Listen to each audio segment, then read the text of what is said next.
I sought safety in the UK and I was sent to prison instead. We're going to read into this story from Open Democracy, you guys. Let's go.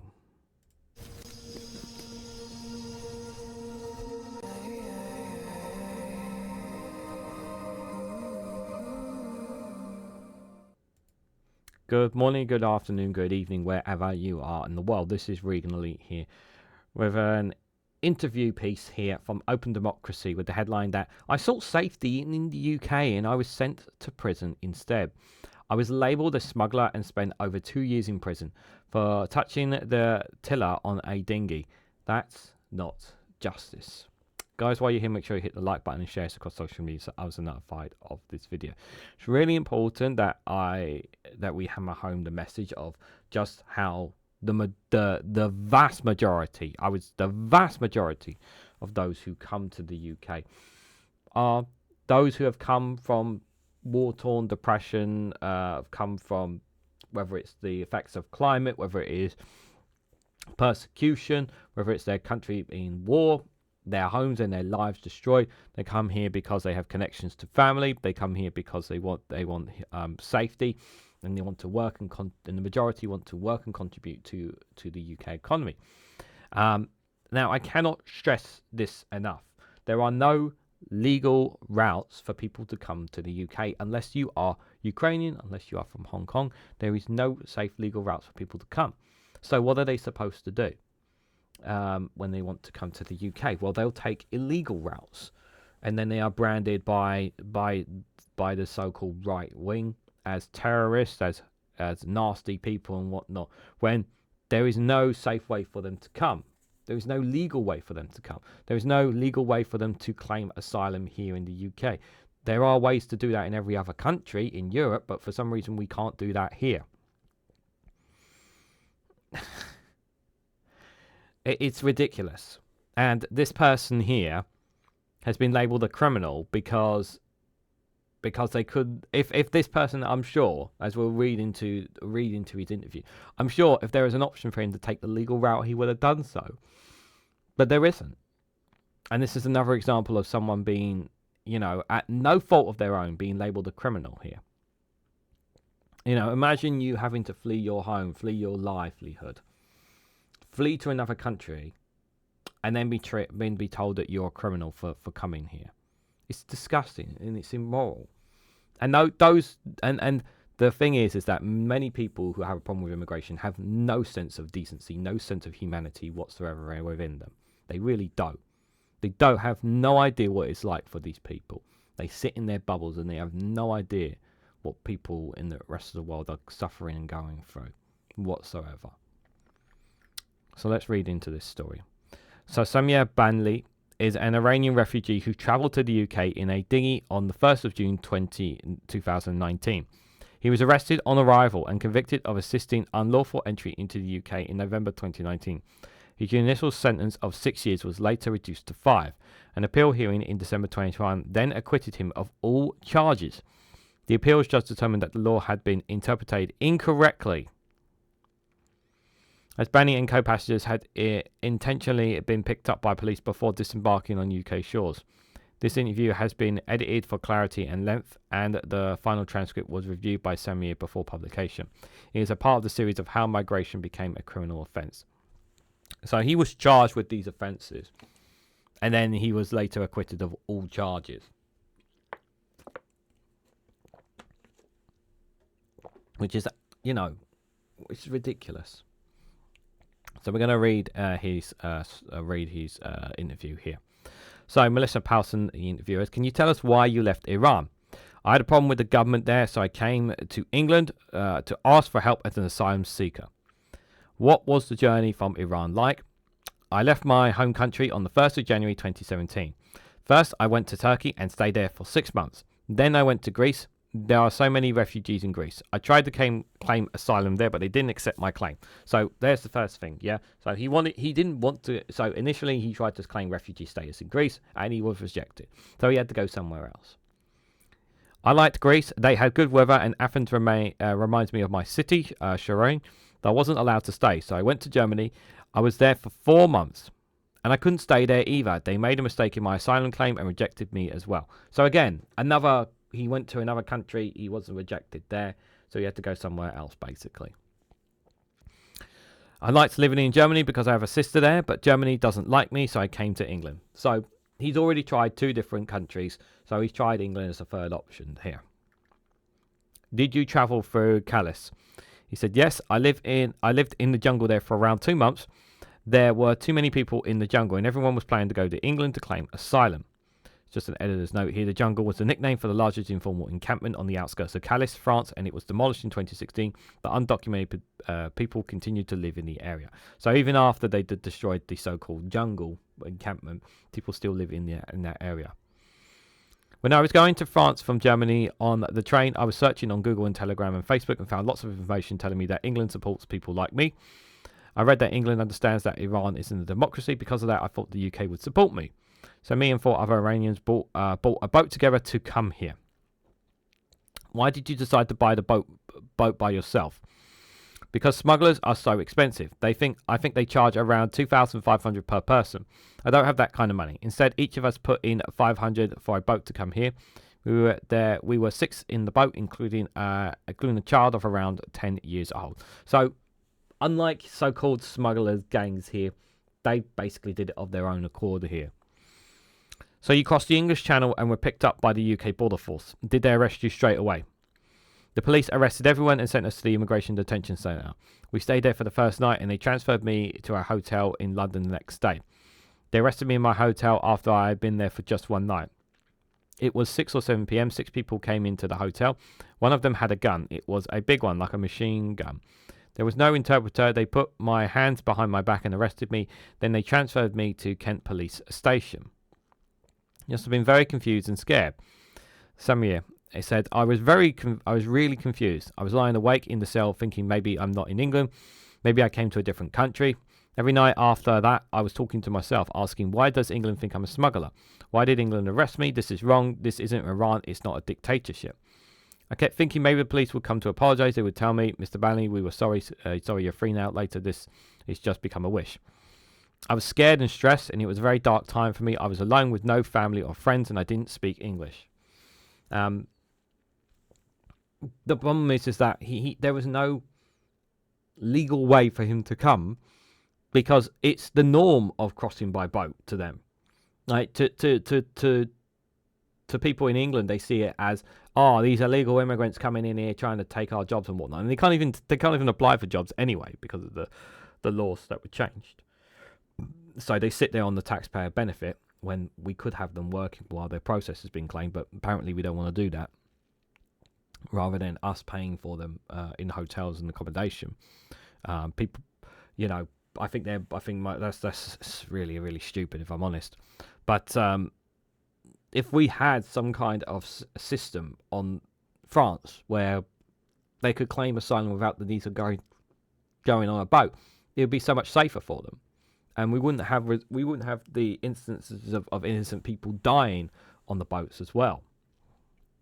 It's absolutely terrible. Did an interpreter and a lawyer explain what was happening at any point? After I'd been in the police station for 2 days, an interpreter came to speak to me. But he was from Afghanistan. I spoke Pashto. I first speak Farsi, which is a completely different language. Then a solicitor came, and then I got a different solicitor. I wasn't allowed to choose either of them. They were just assigned to me. The second solicitor didn't have time for me. He was really busy. He just came once and spoke to me for a short time.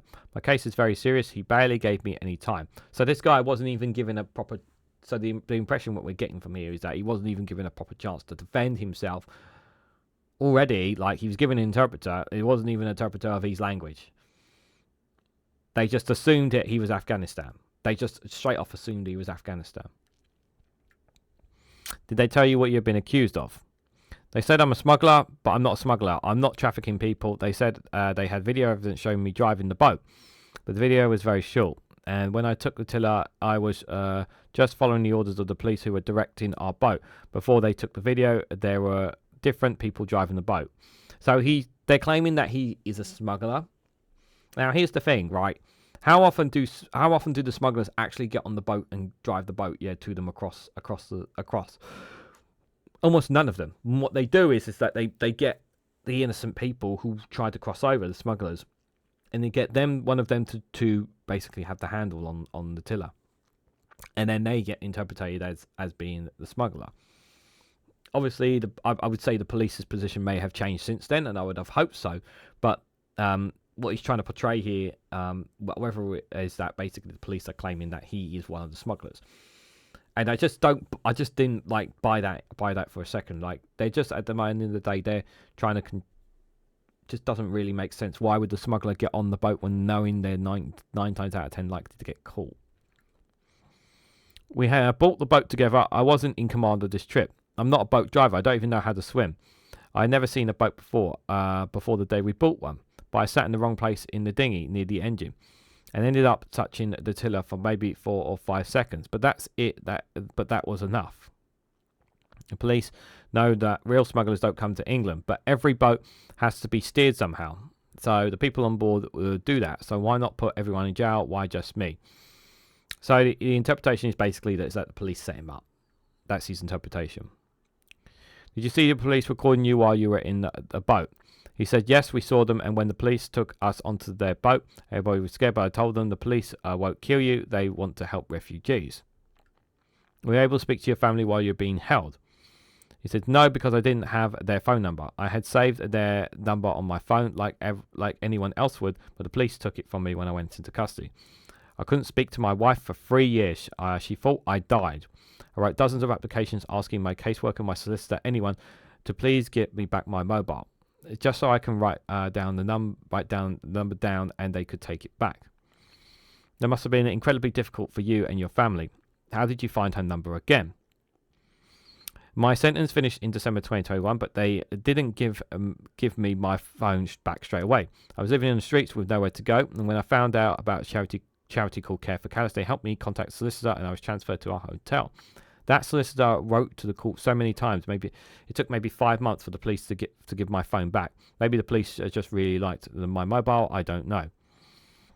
They hadn't been used in more than 2 years, and it wouldn't turn on at first. But I finally got the phone numbers from it and called my wife. And what was that phone call like? She was very confused. She asked me why I hadn't spoken to her in the whole 3 years. It was very hard, very hard. How is your wife now? Is she okay? She's doing better now. She was struggling with depression before because I had disappeared. And how did the sentencing affect you? I changed my hair and my beard because I was so scared I'd be recognised. All the newspapers said I'm a smuggler, and my picture was in the BBC. So even the BBC portrayed him as a smuggler as well.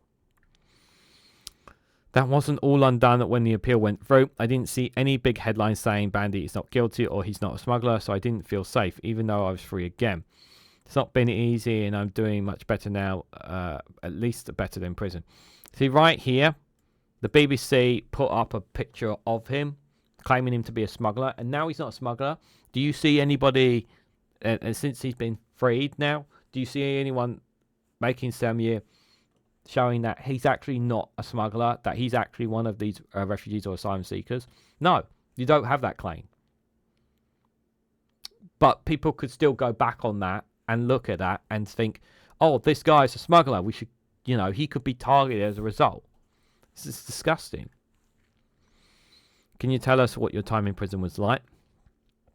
I was in prison for just over 2 years after the sentencing, including my time in remand. I was in prison for 2.5 years. Prison is bad for everyone, but for people who are not guilty, it's so much worse all the time. You're thinking, why am I here? I was in there with people who had been jailed for life. Some of them had murdered people, commit rape and attacked people, robbed and laundered money, ran drug operations. I remember asking someone what they'd done, and they said, I just killed one person. It was terrible. This sounds like a really scary experience. Can you tell us about the appeal? I went to the Royal Court of Justice in London, and 3 judges renewed my case. 3 or 4 days later, they all agreed that a big mistake had been made because I hadn't broken the law. They said I hadn't come here illegally because we were transferred to the port by the police. So then I was free, but I had to wear an electronic tag on my leg for 6 months. The Home Office said this is an immigration tag, but if that's the case, then I don't understand why they don't make everyone wear one. Surely the law is for everyone. And when I got to the hotel 2 weeks later, there were lots of other asylum seekers there, but I was the only one with an electronic tag. So he was blatantly targeted here from the looks of it. You said you were first homeless after you were released. Where were you sleeping? Slept on the streets for 2 weeks. It was rainy and people were everywhere getting ready for Christmas. It was a very hard time. I went to the church and told them I was homeless. I showed them my immigration papers, but they said they couldn't help because I didn't have refugee status or a visa. And I wasn't allowed to rent a house. I could only get support from the Home Office. What happened after that? My solicitor wrote a lot of letters to the Home Office, and finally they helped me get accommodation in a hotel. But it wasn't a hotel for asylum seekers. It was a quarantine hotel. So many people that had COVID-19, and I caught it too.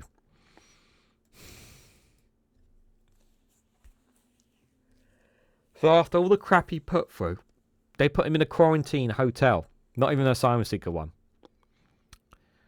I had a very high temperature. It felt like I was dying, and I was there for maybe 2 months, and then I was transferred to a hotel in Newcastle. After that, they sent me to a shared hotel in Stockton-on-Tees. 6 months after I was released from prison, the Home Office sent me a letter telling me I had to remain for 5 years. That was in June 2022. I had good evidence, like lots of paperwork, because I changed my religion in Iran. I don't believe in Islam, so I converted Christianity. But in Iran, if you change your religion, the government will put you in prison, and you could get the death penalty. That's if people don't kill you first. Some people think that if they kill a convict, they will be rewarded by Allah. This is fake. My religion is for me, and your religion is for you.